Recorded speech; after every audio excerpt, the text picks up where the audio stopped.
Hi, I'm Stephanie Vanner. Welcome to my first San Clemente housing update, one of many to come as I fill you in on what's happening in my hometown of San Clemente and throughout Orange County.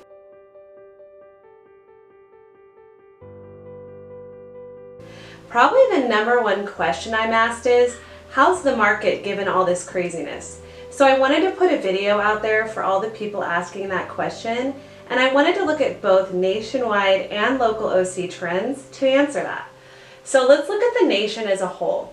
New home sales rose slightly in April, defying expectations of a huge 22% drop. So the news there is, there was a slight improvement. And I'm not saying that we're where we would have been had we not been in this health crisis in this country, but we are certainly seeing that home sales have actually risen in this country. Mark Fleming from Business Insider says, "We know that April really was the trough, I think, for the housing market. So looking in the rearview mirror, we can see that April was the trough, and coming out of April, we can see, okay, we're starting to improve. Not where we, would have been had this not taken place, but we could certainly see improvement." He goes on to say, "We do expect the rebound to be quite strong in the May numbers that will come out at the end of June." So right now we want to look at leading indicators. We want to really say, okay, what is this going to do for pricing? And we have our first look at projected home price appreciation. 6 leading experts project appreciation. And here this year, you can see 5 of the 6 experts are calling for appreciation this year. 3 of those 5 are calling for appreciation over 3%. As we go into next year, into 2021, we can see that all 6 are forecasting appreciation, and even some going into 2022 forecasting appreciation. Really, the story right now in pricing is that appreciation is being driven by the lack of supply across the country. Across the country right now, we have little more than 4 months of inventory on the market and available homes for the number of people that want to buy them, literally an undersupply of homes on the market. We know from Zillow's June report that month over month, newly pending sales are up 24.5%, and new listings taken are up 19.3%. So we're not where we would be normally this time of year, but month over month, we're seeing improvement.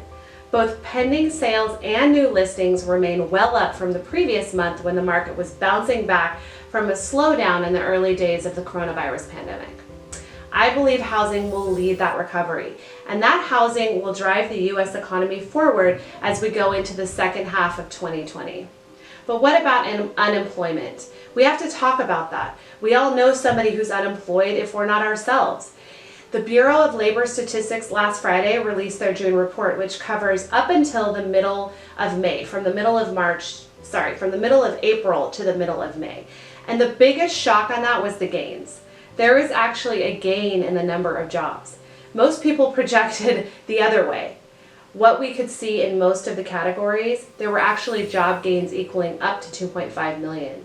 The food service, bars to bartenders and to service in restaurants, once they started opening back up, they bounced back quickly.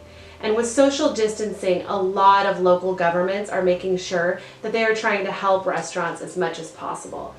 In some cases, closing streets and allowing tables out in the street for people to sit in order to drive that business. And what we've seen is 1.4 million of those people have already come back to work. But it seems that after being pent up in your house for 90 days, the American people have decided, you know what, let's go shopping. There were lines down the street at the Home Goods on the day they opened last week. And we're seeing unbelievable numbers being reported. Even early last week, Macy's reported that their numbers that they have right now, the amounts of sales they're making on a daily basis, it's blowing them away based on their projections. As a matter of fact, CNBC said this: the May gain was by far the biggest one-month job surge in U.S. history since at least 1939. And that's a pretty big statement. In fact, 87.7% of the people still have a job.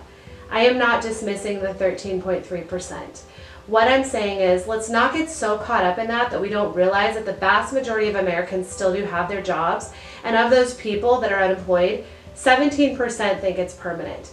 But 73% think that as the economy opens up, they're going to go right back to the same jobs they had.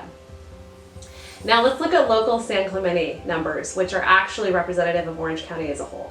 There's under 250 active listings in San Clemente, which is equal to March's numbers just before the pandemic hit, which is good news.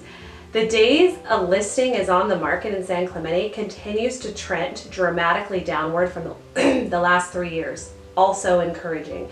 The average number of days a listed home is on the market before it sells is between 15 to 20 days.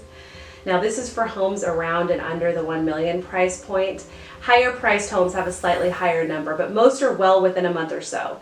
Obviously, I have to say that the condition of the home and the price do play a part in that timeline. My team has seen an energy and activity rate that continues to buzz and move. We're busy. People are buying and selling all over the place. So if you're in the market to buy or sell, give me a call. You'll have a 1 in a million team behind you every step of the way. Thanks for watching.